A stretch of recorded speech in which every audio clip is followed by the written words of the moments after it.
इसलिए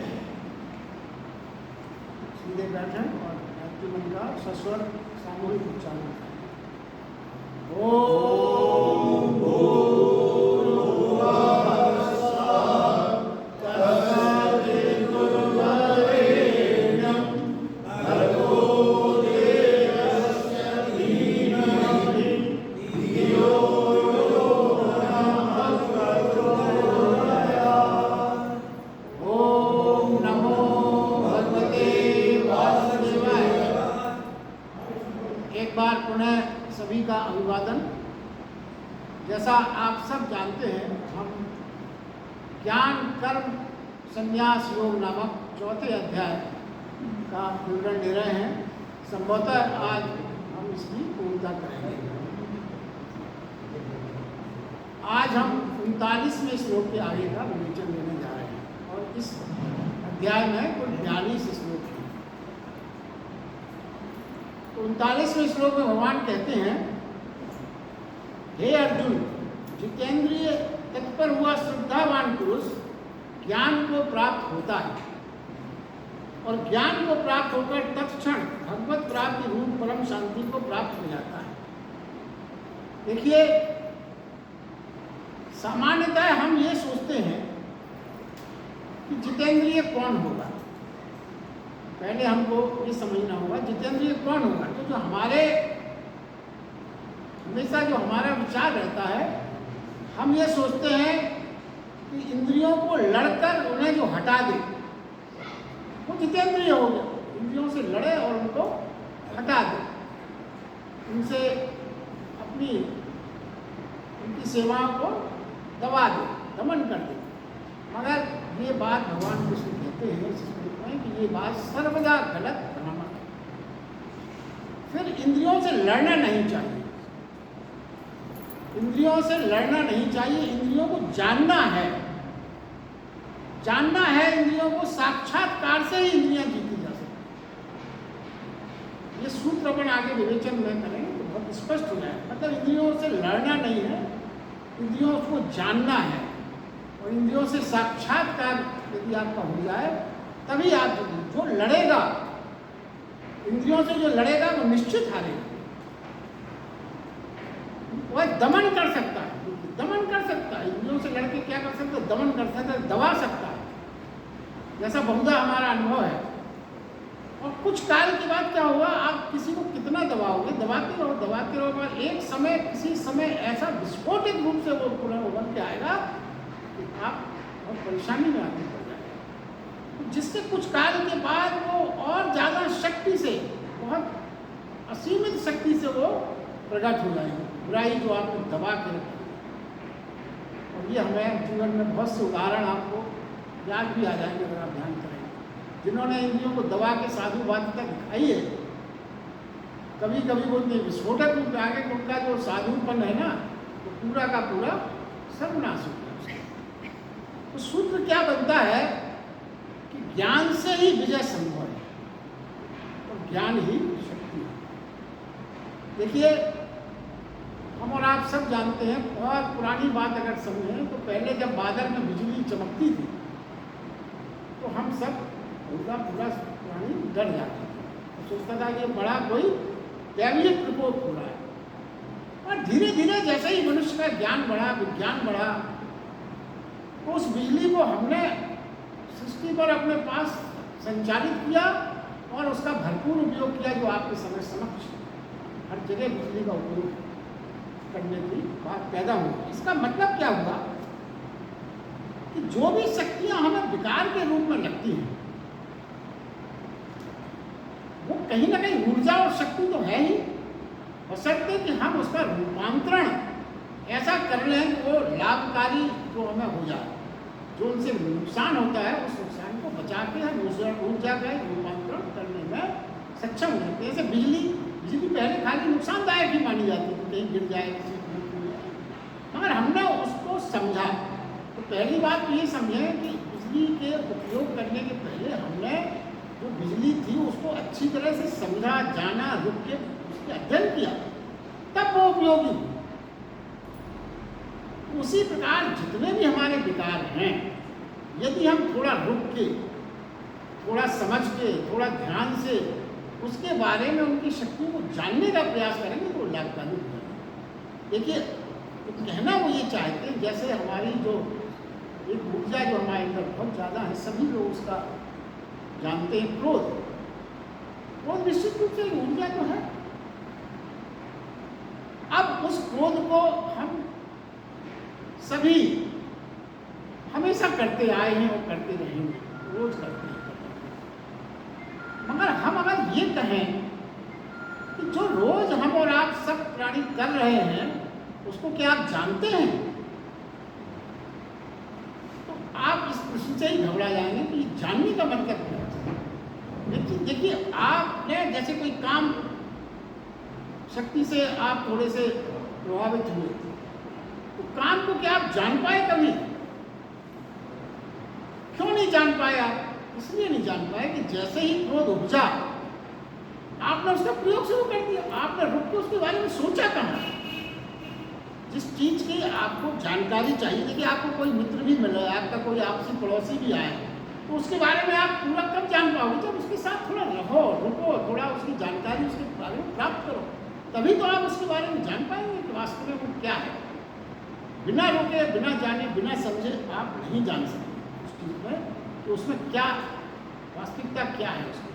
तो क्रोध, काम और लोभ, ये तीनों ऐसे हैं जिनको हम उपयोग तो सब करते हैं, मगर उसके बारे में हमें किसी प्रकार की कोई जानकारी नहीं है।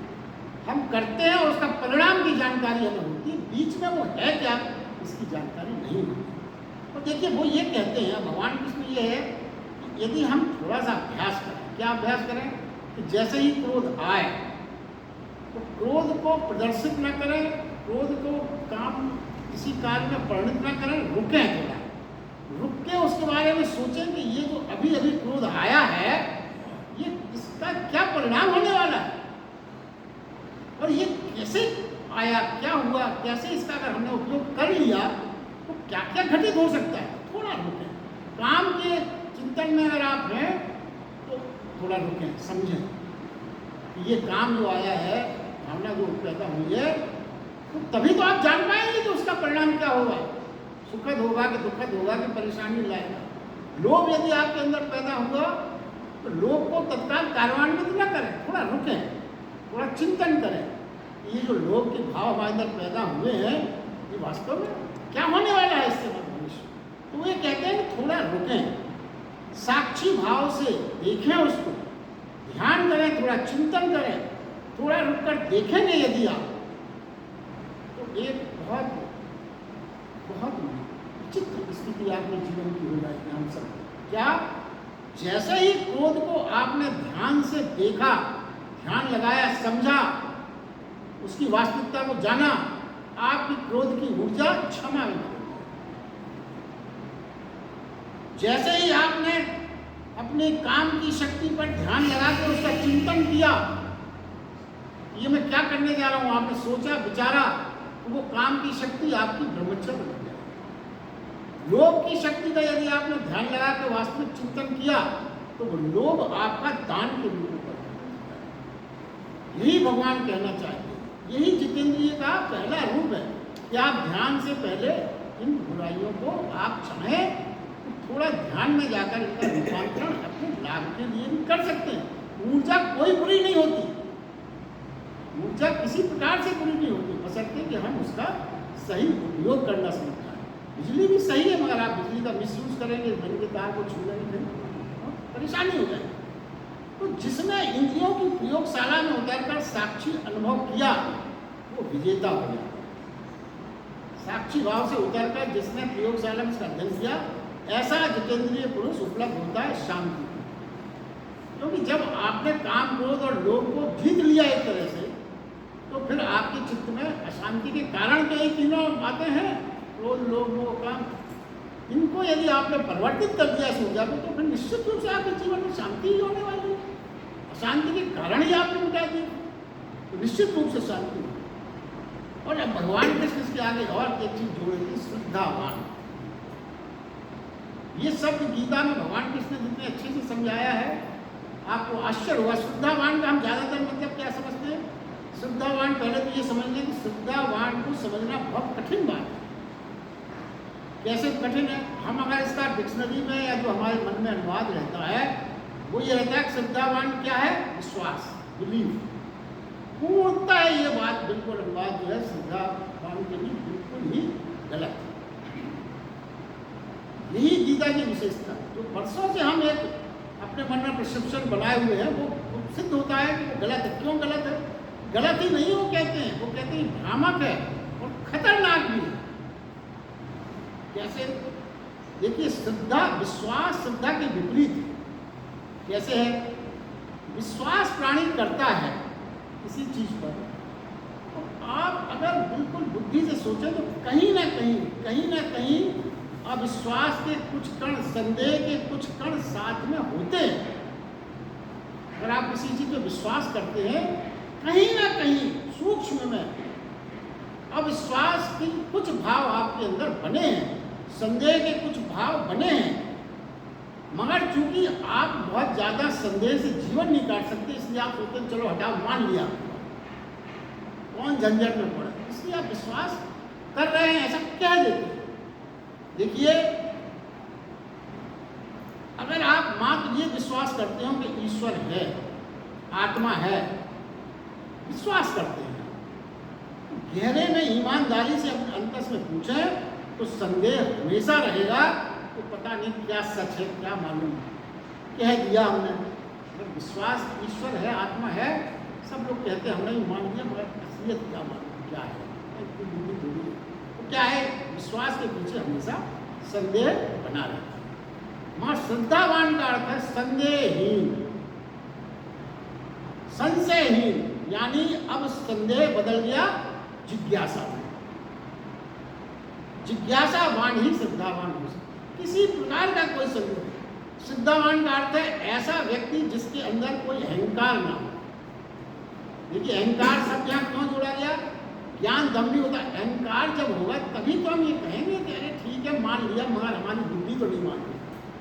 अगर आप अहंकार होगा तो हमेशा बुद्धि का उपयोग करने के लिए तत्पर रहेगा, कभी नहीं मानेगा वो आपकी बात एकदम से। कैसा होना चाहिए श्रद्धावान का कि आपने हृदय से जान लिया, हृदय से मान लिया, जैसे ओपन माइंड, ना विश्वास ना अविश्वास। जैसे बालक होता है, बालक के अंदर किसी प्रकार का कोई संदेह नहीं है कि पिताजी की उंगली पकड़े हैं, ठीक जगह पहुंच जाएंगे, कोई कष्ट नहीं होगा रास्ते में। पिताजी के अंदर संदेह हो सकता है कि रात हो गई है, रास्ता बहुत लंबा है, पता नहीं क्या कोई दुर्घटना न हो जाए, बच्चा कहीं कुछ परेशान न हो जाए। बेटे के अंदर कोई संदेह नहीं होगा अगर वो बाप को नहीं पकड़े। बस ऐसा ही स्वभाव चाहिए श्रद्धावान का। और देखिए, जहाँ कहीं क्या है इसका मतलब, जहाँ कहीं भी नाव अपनी लग जाए वही किनारा है। हमें कुछ नहीं सोचना कि कौन सा किनारा है, कहाँ पहुँचे, कुछ नहीं।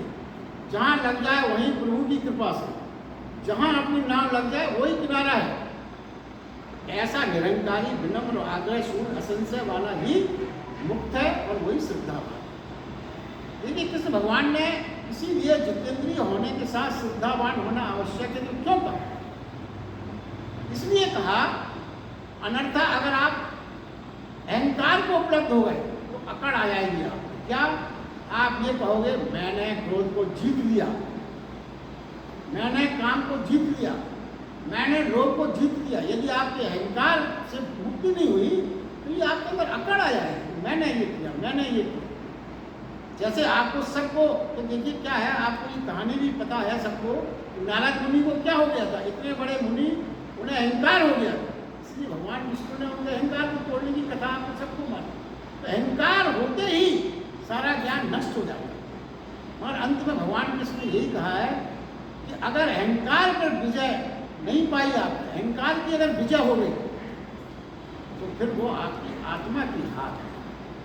अहंकार की विजय आत्मा की हार है और अहंकार की हार आत्मा की जीत है। ये सूत्र बनता है। देखिए, फिर वो कहते हैं यही जो है परम शांति को प्राप्त होता है। ऐसा कहते हैं, निश्चित है। जब आपके ये बुराइयां आपसे दूर हो जाएंगी तो परम शांति अपने आप है। क्यों? अशांति क्या है? अशांति है चित्त का कंपन, उत्तेजना। वो चाहे सुख के कारण हुई हो चाहे दुख के कारण हुई हो। परम शांति जहाँ है वहाँ ना उत्तेजना होगी, ना सुख की ना दुख की। परम शांति चित्त से ही आनंद फलित होता है और प्रभु का द्वार खुलता है और परम सत्य में वो प्रवेश हो जाता है। ये भगवान कृष्ण इस श्लोक में कहते हैं। अब अगला श्लोक अपन लेते हैं। हे अर्जुन, भगवत विषय को न जानने वाला श्रद्धा रहे संशय युक्त पुरुष परमार्थ से भ्रष्ट हो जाता है। संशय युक्त पुरुष के लिए ना इस लोक में ना परलोक में सुख है। देखिए, पहले अपन ये समझते हैं कि संशय युक्त का क्या होता है। संशय युक्त पुरुष के तो संशय शब्द का अर्थ पहले समझने से बहुत स्पष्ट है। संशय का मतलब है इनडिसीजन, यानी अनिश्चित आत्मा, जो निश्चय ही ना कुछ करता, उसको कहते हैं संशय युक्त। यानी संकल्प ही निर्णय रहित। वो क्या है निर्णय रहित का मतलब? वो ये सोचता रहता है कि यह करूं या यह करूं, यह करूं या यह करूं, निर्णय नहीं ले पाता। वो दो रास्ते उसको दिख रहे हैं, इधर जाऊं तो कल्याण होगा मेरा, या इधर जाऊं ये कल्याण होगा। तो पहली बात तो ये समझ लीजिए कि जो ये नहीं सोच पाता कि क्या हो जाऊं और ये हो जाऊं या वो हो जाऊं, यही सोचते रहता है। ये हो जाऊं मैं तो ठीक रहेगा मेरे लिए, या वो हो जाऊं ये ठीक रहेगा। तो पहली बात तो ये सच्चाई है कि वो है कभी कुछ नहीं होता। वो यही सोचता रह जाता है कि मैं ये हो जाऊं या ये हो जाऊं। जीवन का बहुमूल्य समय इसमें कट जाता है और वो कुछ नहीं होता। पहली बात नहीं है। अनिश्चित और संशय युक्त जो पुरुष है, बिना निर्णय बैठे रहने से आप फिर क्या हुआ? जब आप कुछ हो नहीं पाओगे, बिना निर्णय लिए बैठे रहोगे तो आपका विनाश होना तय है, पता ना पड़ता है, क्योंकि आपने कुछ किया ही नहीं जीवन में, कोई पुरुषार्थ ही नहीं किया आपने, तो आपका विनाश तो निश्चित है। स्वाभाविक है। आप देखिए, जैसे आप किसी के घर में आग लगी और वो यही सोचता रहे जाऊं या रुकूं, जाऊं या रुकूं। अरे घर में आग लगी है, तुम निर्णय नहीं ले पा रहे, तो आपका जलना तो क्या है? घर की आग चाहे भली बुझ जाए, आप तो नहीं बचोगे, क्योंकि आप निर्णय नहीं ले पा रहे। एक रॉथस्चाइल्ड नामक के अमेरिकन थे, वो बहुत गरीब थे और वो बहुत अरबपति हो गए, बहुत पैसा हो गया। तो उनसे पूछा गया कि आप इस सफलता का रहस्य कैसे आप? उन्होंने ये बताया कि मैंने अपने जीवन में कोई भी अपॉर्चुनिटी आई, मैंने उसको ग्रहण कर लिया, तो उसके हिसाब से मैंने अपॉर्चुनिटी आते समय ये नहीं सोचा कि ये लाभकारी होगी या अलाभकारी हो, मैंने तो कर दिया। अब वो मालूम उन्होंने क्या सूत्र दिया? उन्होंने ये सूत्र दिया कि किए को अनकिया किया जा सकता है। समझना आप इस चीज को, किए को अनकिया किया जा सकता है, मगर अनकिया जो छूट गया उसे फिर नहीं किया जा सकता। इस सूत्र पे उसने जीवन काटा। किए को अनकिया, जैसे आपने सोचा मकान बनवाना है, आप सोच रहे हैं बनवाऊं कि ना बनवाऊं, बनवाऊं कि ना बनवाऊं, अरे ड्राइंग ये अच्छी यही सोचते रहे। आ गया कुछ सामने, बना दिया मकान, नहीं पसंद आया, किए को अनकिया कर लो, दूसरा बना लो। मगर जिसने बना ही नहीं पाया मकान, वो तो मकान से वंचित हो गया, सरलता से। उसने कहा कि मैंने और मैं सोचता हूँ मैं करके पछता लूँगा, वो ठीक है मेरे लिए, मगर अगर मैं नहीं कर पाया और अवसर चूक गया तो मैं जो पछताऊँगा तो मेरे लिए बड़ा नुकसानदायक है। तो देखिए, जीवन का एक परम जीवन हमें ये समझना चाहिए कि ये जो जीवन हमको मिला है, ये परम अवसर है। जो परमात्मा ने हमको बहुत ही कृपापूर्वक जो जीवन दिया है, वो हमारे लिए परम अवसर है। इस परम अवसर में हम क्या उपलब्धि पा सकते हैं, आनंद पा सकते हैं, प्रेम अमृत पा सकते हैं, परम प्रकाश पा सकते हैं, परम आनंद का संगीत पा सकते हैं। और जीवन के इन क्षणों से यदि हम चूक गए, कैसे? संशय के कारण, तो फिर ये सब हो जाता है। संशय का इतना नुकसान है। और असंशय, देखिए एक और मूल बात समझें, हम संशय करते हैं और कहाँ असंशय नहीं करते। जीवन के, अपने जीवन को बहुत उससे देखें, जहाँ हमारा संशय करना चाहिए वहाँ संशय नहीं करते, तो जहाँ संशय नहीं हो वहाँ संशय करते। जैसे क्रोध आया आपको, कोई संशय नहीं, फौरन अप्लाई करते बिना रुके, वहाँ भी संशय करिए कि अप्लाई करें ना करें ना। किसी की बुराई करना हो कोई संशय नहीं रहता अपन को बुराई करने में, कोई अपन पूछ परख नहीं करते, तत्काल उसको प्रसारित कर देते, ये हो गया वो हो गया, कोई रुकना है ही नहीं वहाँ। बेचैनी होती है अंदर से कि कब ये बात मैं दूसरे से कहूँ, इतना भी नहीं रुक पाते। सामने नहीं कोई मिलेगा तो आप ढूंढ के बुलाएंगे, अरे आओ भाई मुझे तुमसे कोई बात है। अकेले नहीं रह सकते आप, बुराई करना बात करना में इतनी बेचैनी महसूस होती है आपको, इतनी जल्दी। और है क्या, इसका मतलब क्या, वो अशुभ के प्रति आपको कोई संशय नहीं है, तत्काल आप कर देते हो। तो शुभ करने में देर लगती है, विचार लगता है। कोई शुभ कार्य आ गया, दान पुण्य हवन, पहले आप सोचते हैं करें कि ना करें, बहुत झंझट है, बहुत खर्चा भी कुछ ज़्यादा ही सा लग रहा है, इसको बुलाओ उसको बुलाओ, करें कि ना करें, आप ये हमेशा चाहते हैं। जबकि होना क्या चाहिए जीवन में, यदि आप जीवन को सही मार्ग पर जाते हैं, शुभ करने के लिए अशुभ करने के लिए सोचें और रुकें, अशुभ करने के लिए सोचें और रुकें, और शुभ करने के लिए अगर मौका है तत्काल कर दें, ये होना चाहिए भाई। और होता इसका उल्टा है। तो देखिए भगवत गीता जो अपन सुन रहे हैं, दैनिक जीवन में उसको उतारने का प्रयास करेगा, तभी इसकी सार्थकता है। और अगली बात जो अपन अब करने जा रहे हैं, उसको मैं चाहता हूँ जिनको भी थोड़ी बहुत नींद भी आ रही है, जो थोड़ा नींद में है वो जाग जाए, क्योंकि अब जो विषय अपन ले रहे हैं वो अपने आप में बहुत महत्वपूर्ण है और आपके जीवन को बहुत सार्थकता और बहुत बड़ा संदेश दे रहा है।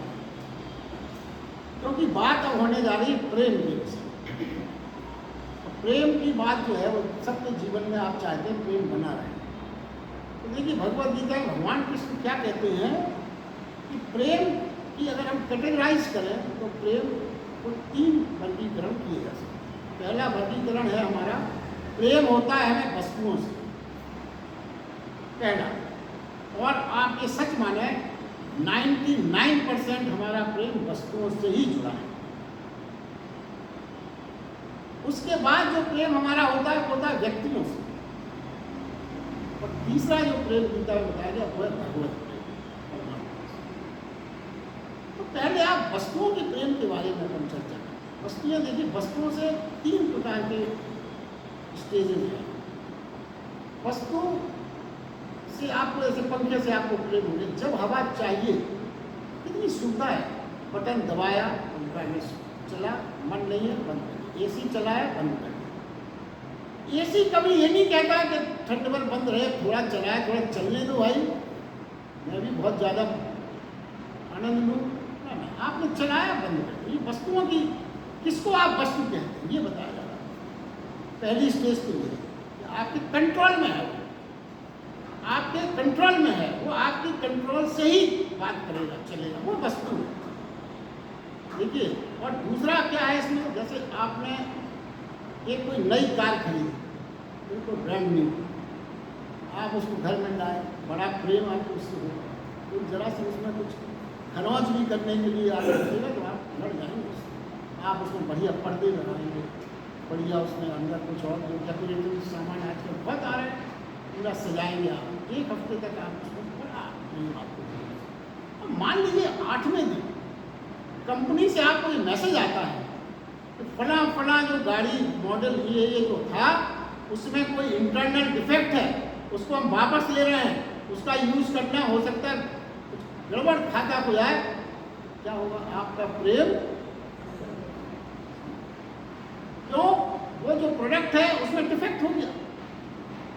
फिर आपका जो आप सजा रहे थे और वो कर रहे थे, सारा प्रेम आपका उस वस्तु के प्रति विलोप हो गया।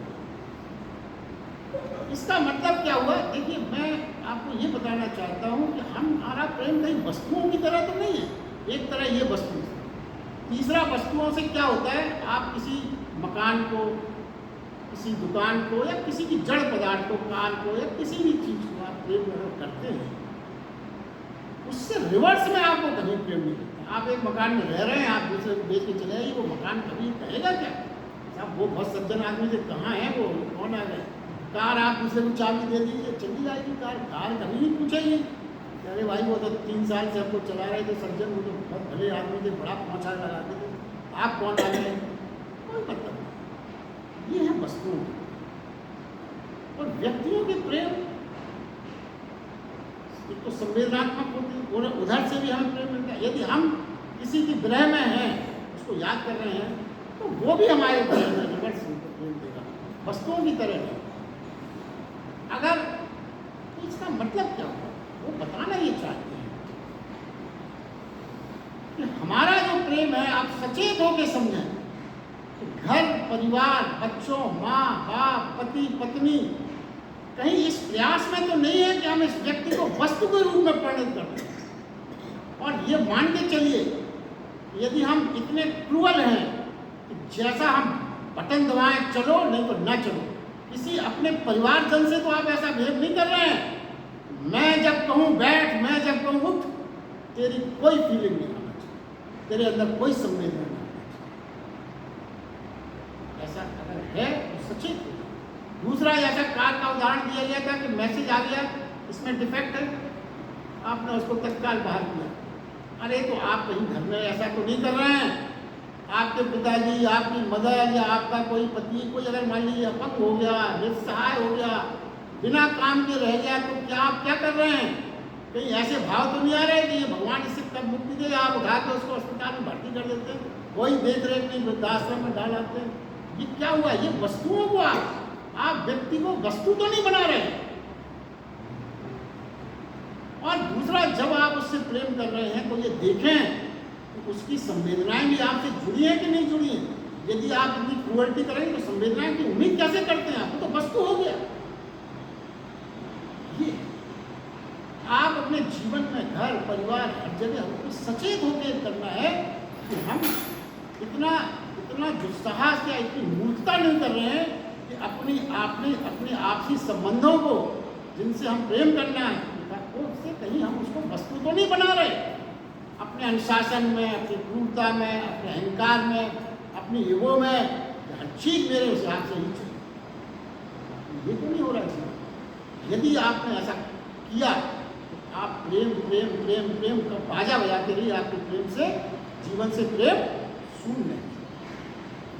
जैसे वस्तुओं से प्रेम का कोई अर्थ नहीं है, जैसे ही आपके जीवन में, परिवार में प्रेम का कोई अर्थ नहीं है। इसलिए भगवान ने कहा है।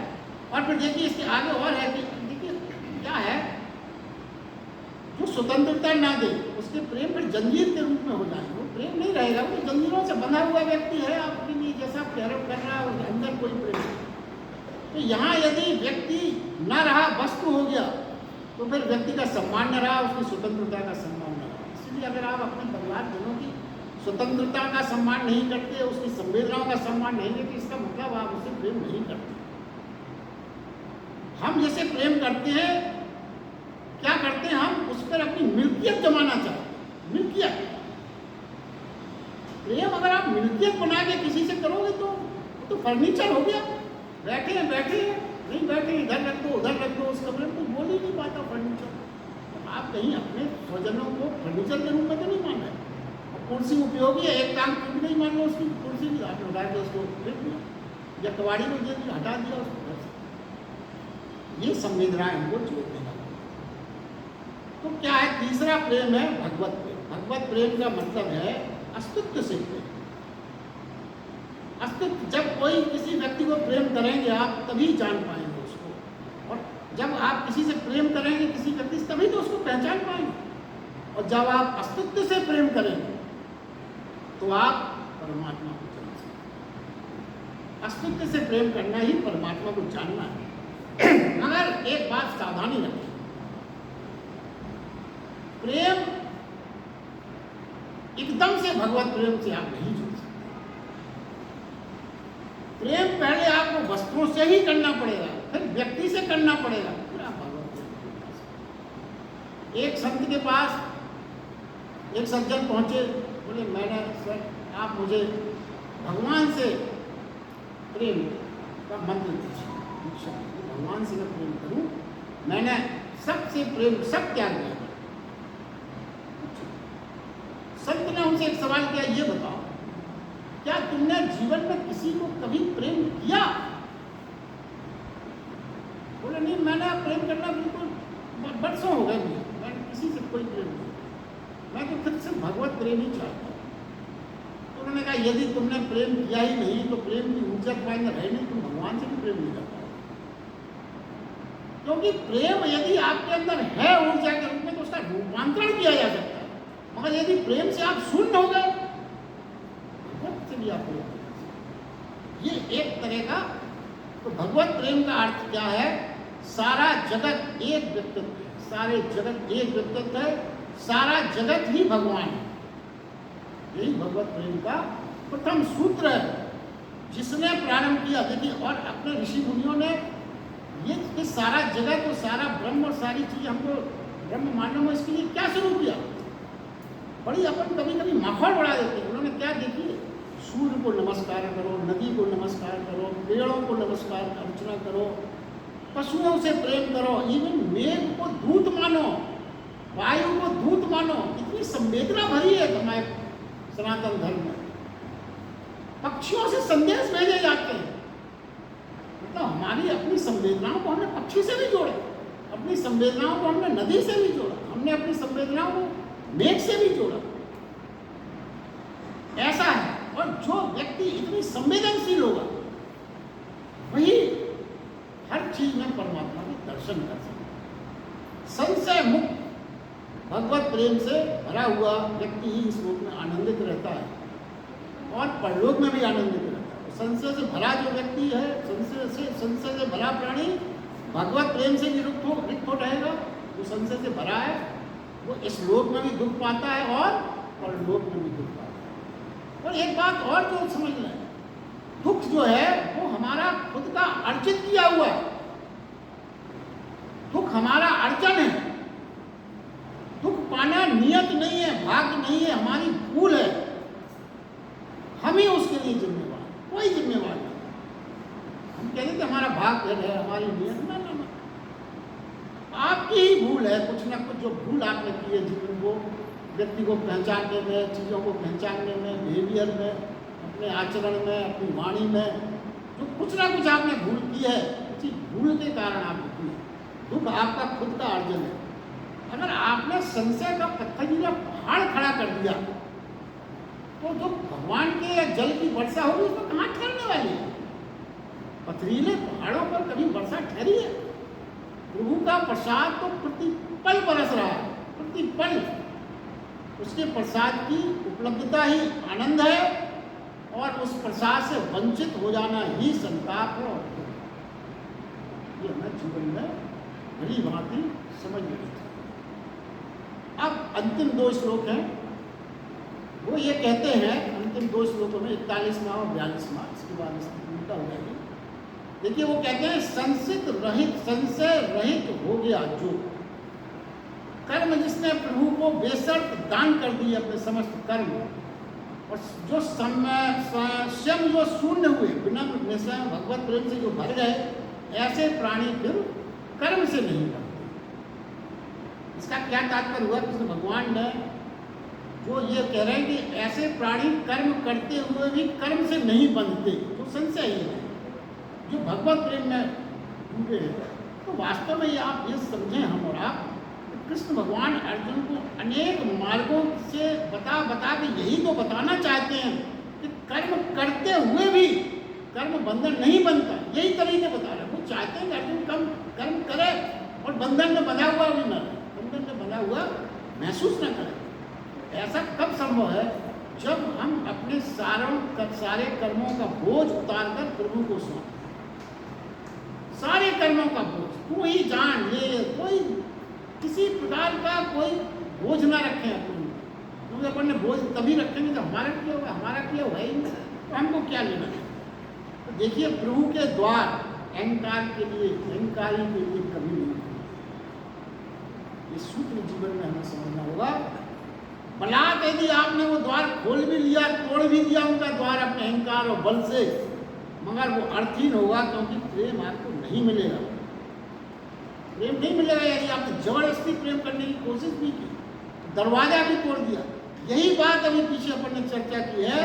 यदि आपने बलात् प्रेम किया तो आपका परिवार ग्रहण करेगा। बलात् प्रेम न करें किसी से, जबरदस्ती, उसका कोई आपको ख्याल नहीं है किसी तरह का। तो पूरे परिवार में ही सुख शांति गायब नहीं होगा। देखिए, इतना पूर्ण हो जाए प्रेम आपका कि मैं मिट जाए पूर्ण और तू ही रह जाए, और इसके बाद जो अगली स्टेज आए वो ऐसी स्टेज आए कि तू कहने की योग्यता मिले और उसके बाद तू भी खो जाए।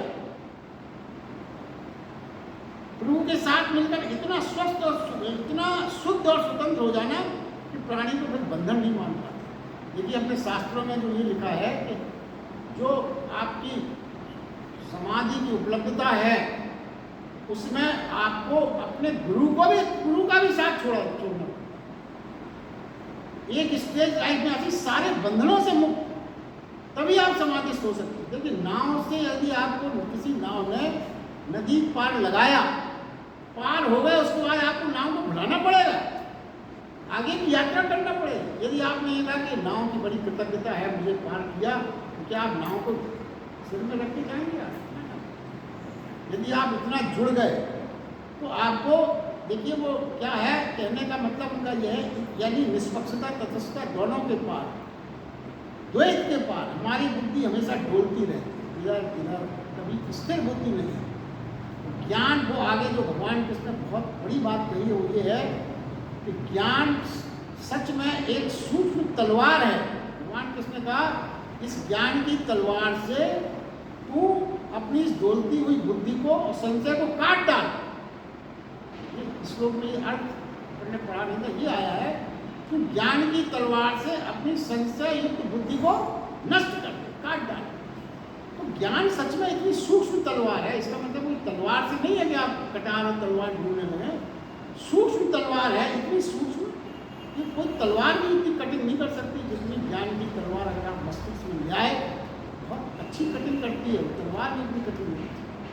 देखिए, आगे एक दृष्टांत जो अपन ने सबने रामतीर्थ परम कृष्ण जी का नाम सुना होगा, स्वामी रामकृष्ण जी का, काली के बहुत बड़े भक्त सबको, और उन्होंने जो अपने दृष्टांत में लिखा है, जिसकी चर्चा बहुत कम होती है हमारी जगह, मुझे ये प्रसंग मिला जब वो अपनी साधना के शिखरस्थ हो गए स्वामी रामकृष्ण। उस साधना में शिखरस्थ होने में क्या हो गया, अब आप समाधिस्थ हो गए तो आपको निराकार का ही ध्यान में, निराकार, हर चीज को आपको निराकार के रूप में ही देखना। तो देखिए, अपने शास्त्रों में भी हर जगह है, साकार से आराधना प्रारंभिक स्टेज में की जाती है, मगर वो इसलिए की जाती है कि आप निराकार के बारे में साकार की बात पहुंच जाए, जिससे आपका ध्यान, आपका जो लगन, प्रेम जो भी है, उसके बाद में आपको साकार की पूजा करते करते उसके पीछे निराकार के दर्शन होने लगे, तभी आपकी साधना की परिपूर्णता। तो अब क्या हुआ, रामतीर्थ जी जब भी समाधिस्थ होते थे, काली माँ की जो मूर्ति है वो उनको हमेशा डिस्टर्ब करती। काली माँ का वो भोजन, पूजा, पट, सब चीजें वो साकार रूप में करने, वो विचलित होते। एक तोताराम ग्रंथ में आया, तोताराम नाम के एक संत उनके यहाँ पहुंचे, तोतापरी, तो उन्होंने उनसे कहा कि मेरी ये समस्या, मैं इससे मुक्त होना चाहता हूँ, क्योंकि मुझे, उन्होंने कहा तुम ऐसा करो, जल्दी से बहुत सहज सरल है, क्या करो, बोले तुम्हारे मस्तिष्क में समाधि के समय जब काली माँ की मूर्ति आए तुम उसके टुकड़े टुकड़े कर दो। अरे रामतीर्थ घबरा गए, क्या कह रहे महाराजा, जिस मूर्ति का पूरा जीवन मैंने सेवा किया, उसके टुकड़े टुकड़े कर दो? ना ना ना, ये मुझसे नहीं हो सकता, ये कैसी आपने सलाह दी? वो जाके काली माँ के समक्ष जाके रोए, माँ मुझे ऐसा कहा जा रहा है, आपके टुकड़े टुकड़े कर दो? ना ना, ये मुझसे कैसे होगा? मगर जब वो समाधिस्थ जाए फिर उनको डिस्टर्बेंस है। आप वो बताइए, ऐसी स्टेज आ गई कि वो उससे मुक्त भी होना चाहते हैं और छोड़ना भी नहीं चाहते, इसका कोई रास्ता ही समझ नहीं आता। तो उन्होंने वो आपने बताया तोतापुरी संत से कहा कि भाई आप ही आपको बताइए, मुझसे तो नहीं बोला। बोला क्या, तुम मुझसे इतना करो कि जब तुम ध्यान में समाधि में बैठो और वो मूर्ति तुमको मस्तिष्क में डिस्टर्ब करे तो थोड़ा सा उनके कुछ हल्का सा मैं इलाज करूँगा। उन्होंने जैसे ही उनको कहा कि आप मूर्ति हमारे समाधि में डिस्टर्ब करें, उन्होंने एक पैनी चीज से उनको मस्तिष्क कटाई काट दिया, खून बहने लगा। और उस कटिंग के बाद उनको जो पीड़ा हुई, उस पीड़ा से वो मूर्ति विलोपित हो। तो ये जो है क्या है, केदापुर ने कहा ध्यान और मूर्ति के माथे पर काट दिया। फिर स्वामी रामतीर्थ जो है वो समाधिस्थ हुए। उस समय ही वो निराकार की उपासना में समाधिस्थ हुए। जो वो चाहते थे निराकार की साधना में समर्पित होना, तो क्या है, अथक प्रयास कर रहे श्री कृष्ण जो है अर्जुन को उत्तर मिल जाए इस चेष्टा में सतत प्रयास करते हैं। कृष्ण प्रयास करते चल रहे हैं। वो कहते हैं जो ज्ञान की तलवार उठा ले वो समत्व की बुद्धि से संशय को काट डाल। यही वो तो समझा रहे हैं उनको। तू ज्ञान की तलवार उठा ले अर्जुन, और संशय की जो तेरी बुद्धि हो गई है कि लड़ूं कि ना लड़ूं, उसको तू काट डाल। और फिर अंतिम बाधा भी जब गिर जाती है तो द्वार खुल जाते हैं परमात्मा। तो यही आनंद है, यही मुक्ति है और यही परम शांति। इस प्रकार मित्रों, हमने इस अध्याय की आज पूर्णता की।